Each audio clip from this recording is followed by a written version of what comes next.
네, 뉴스엠의 이슈앤피플 시작하겠습니다.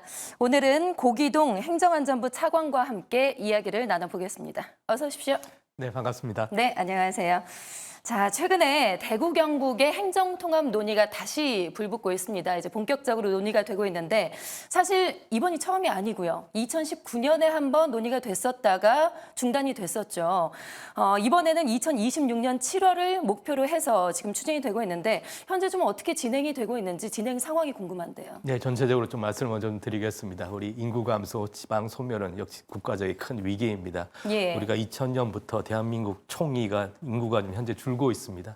대한민국이 축소되고 있다는 거지요. 그러다 보니까 여러 가지 행정체계 개편에 대한 논의들이 있습니다.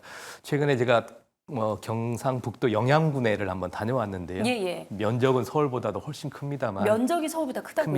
인구는 15,500명이 살고 있습니다. 네. 지난해 태어난 아이가 29명, 돌아가신 분이 한 10배 되는 281명이시더라고요. 예. 그게 우리의 현재 상황입니다. 아마 그 경북에 대한 얘기인데요.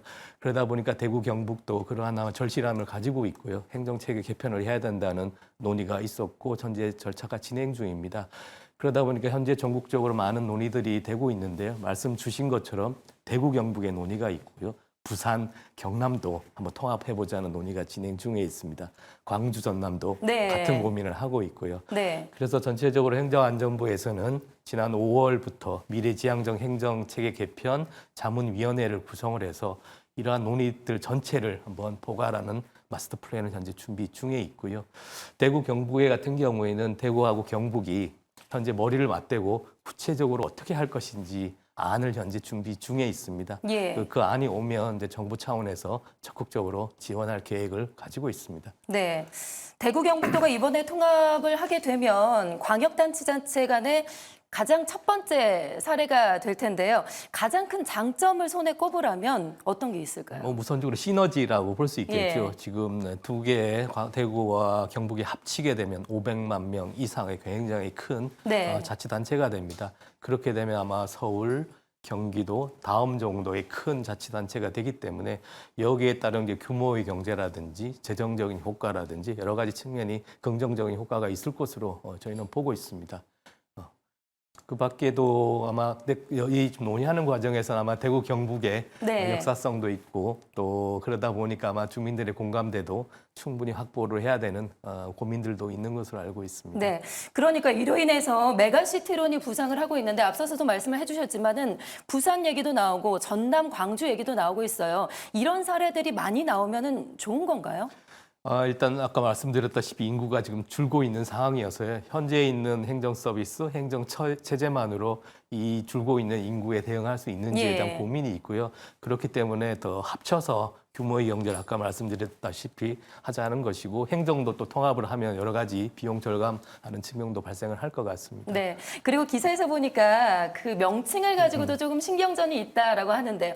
홍준표 대구시장이 광역 대구 직할시로 하자라는 얘기를 했다고 들었어요. 이 명칭 부분도 상당히 좀 미묘한 신경전이 있을 것 같긴 한데요. 네, 아마 어떻습니까? 이름이 가장 중요할 것 같습니다. 네. 이름과 아마 도청 소재지 혹은 시청 소재지를 어디다 둘 건지를 가지고 상당히 고민들이 있으실 것 같고요.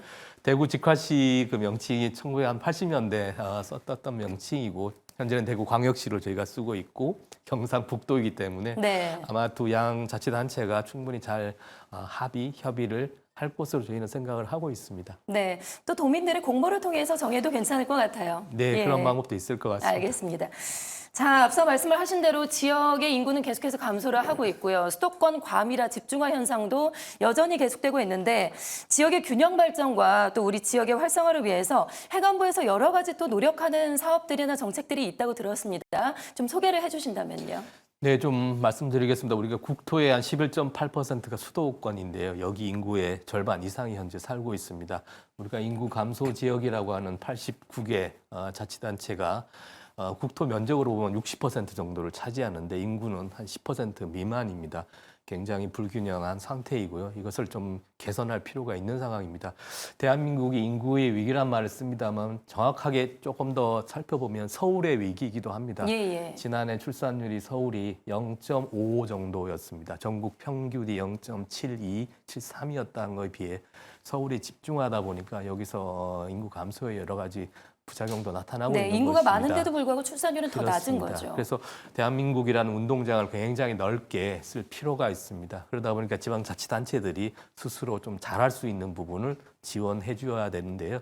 그것을 위해 여러 가지 지금 저희가 행정적, 재정적 노력들을 하고 있습니다. 예, 예. 첫 번째로 생각할 수 있는 것이 저희 지방소멸 대응기금이라고 하는 것을 2022년부터 운영을 하고 있습니다. 총 10년의 기간 동안 매년 1조씩 인구 소멸 지역에 대해서 재정적인 지원을 하고 있습니다. 그래서 인구 감소 지역에서는 이 재원을 활용해서 그 지역 특성에 맞는 여러 가지 현재 사업들을 하고 있고요. 그리고 올해부터는 그 지역 소멸 기금의 일부를 저희가 떼어내서 마중물 역할을 하기 위해서 지역 활성화 펀드라는 걸 한 3조 원 규모의 펀드를 지금 조성을 하고 있습니다. 민간의 자본이 지역에 바로 투입하기에 조금 부담스러운 면이 있어서 예, 예. 이 펀드를 통해서 재정적인 혹은 기업적인 민간적인 투자를 저희가 촉진시키고자 하는 것입니다. 행정적으로는 저희가 89개 그 감소 지역에 대해서 여러 가지 특례들을 많이 좀 드리고 있습니다. 아마 얘기를 들어보셨을 것 같은데요. 인구 감소 지역에 아마 주택을 하나 더 가지신다면 세컨드 홈이라고들 많이 하시던데 네. 여러 가지 재산세라든지 뭐 양도소득세 같은 혜택을 좀 드리는 네, 계획을 세제 혜택을 직접적으로 그렇습니다. 주는 거군요. 네, 가지고 있습니다. 그래서 주택을 가지시게 되면 1가구 2주택의 주택 숫자에서 빠지는 효과를 가지게 되실 것 같습니다. 그 밖에 저희가 생활인구라는 개념을 최근에 도입을 해서 좀 연구를 하고 있습니다. 자치단체에 가면 고정된 인구가 있습니다. 흔히 주민등록 인구라고 해서 서울에 사시면 서울의 인구로 잡히시는데요. 그 밖에 통근, 통학, 관광 등 체류형 여러 가지 인구들도 가지고 있습니다.